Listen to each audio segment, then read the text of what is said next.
have this for Christianity. I have to ask you a question.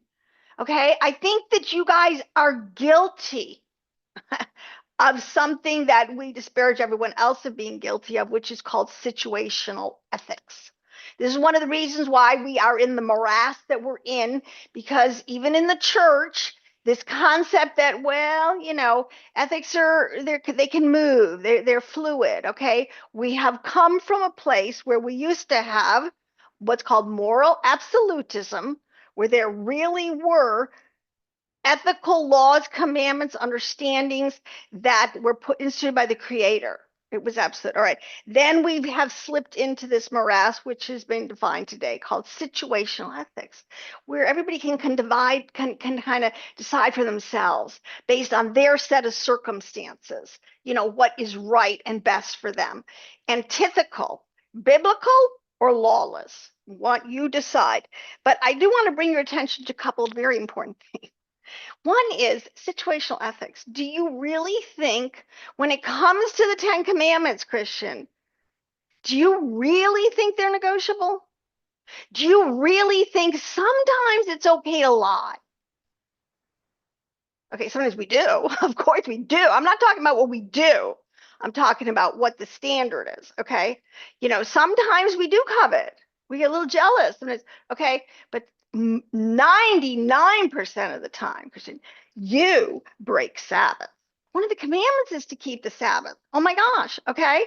Not only we don't keep it, we've changed the day and the concept, okay? But it's a commandment. It is not a situational ethic that you can decide, and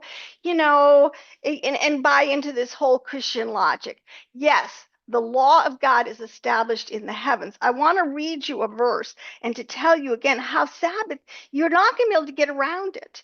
Okay, you're going to have to give an answer. Now, if you've heard this video, you are accountable for what you know. I mean, many people can be Christians forever and never run across that conviction of truly Sabbath is Saturday. And I'll tell you something, people. Yahweh established it, Adonai. It is the seventh day. It is a cycle. It is probably the most important thing that we can do. It is the sign. Remember, he made signs signs and seasons. It is the sign for the people of God that we are people that we keep Sabbath, this cycle. 6 days you work. God worked 6 days.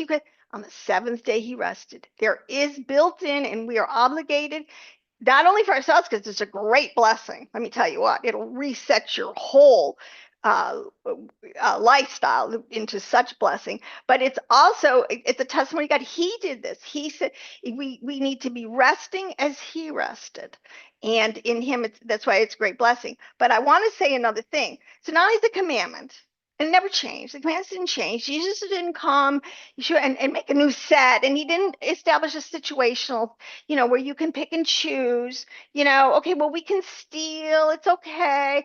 California can pass a law where it's okay for someone to come into their stores and steal $950 worth of goods and walk out and not be considered a thief or prosecuted. I mean, how nuts. I saw these people. I mean, I saw this happens because I live in half the time in California, and you could just sit at the Walmart and watch these people go in and out. It's the most crazy thing. You don't think we're infiltrated with situational ethics? Anyways. Okay, so it's a commandment. It's not something you can decide to do or not do. Now, let me just throw this in as the pastoral sentence here. This is why we have grace, okay? So just get the understanding first. You have time to change your lifestyle. You have the grace of God on you, okay? But so we have this concept of moral absolutism, and we have this concept of what's really called lawlessness. Because see, that's what the lawless do.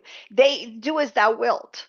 That's the same kind of principle as is the Luciferian principle. Just do what you want. Every man is a law unto himself. Okay. Well, that's not biblical. But let me just say this. And so the Sabbath is very important because number one, we're to keep it holy. We're to keep it separate. We're to keep it holy. Holy means separate. It is a day that is set apart. Now, just let me say that we're to rest. You're not supposed to work. You're not supposed to be caught up in the affairs of this world. We got plenty of time, 6 days of the week, and I've been practicing this, and the testimony is, believe me, God will multiply back to you. You would be surprised. You don't lose any time, okay? It's meant to be counterculture. It's a sign, okay? So if it doesn't have something really different about it to make people look at it, okay? So yes, it's very inconvenient to keep a Saturday Sabbath in this modern culture. Absolutely. But I didn't write the rules, okay? I showed you. It's one of the rules. I didn't write it. You're responsible. Because let me tell you from a Bible verse here in Isaiah, it's actually 66, it 20 Sabbath's not going away. It's one of those things. He says, for in 22, just as the new heavens and the new earth which I will make will endure before me, forever declares Adonai, so your descendants and your name will endure from one new moon to another and from one Sabbath to another. All mankind. See this one? All mankind will come to worship before me, says Adonai. So you're going to have to get on that page one way or the other. I would say Christian is part of bending the knee now, doing it now versus later. It's a wonderful concept. There's, I can in other videos that can explain how Sunday became kind of this day, this concept, but that's changing. This is an established ordinance for the people of God for all eternity. Do with it what you will. I hope you will come out on the side of Torah. Shalom. I'll see you in the next Inconvenient Truth video.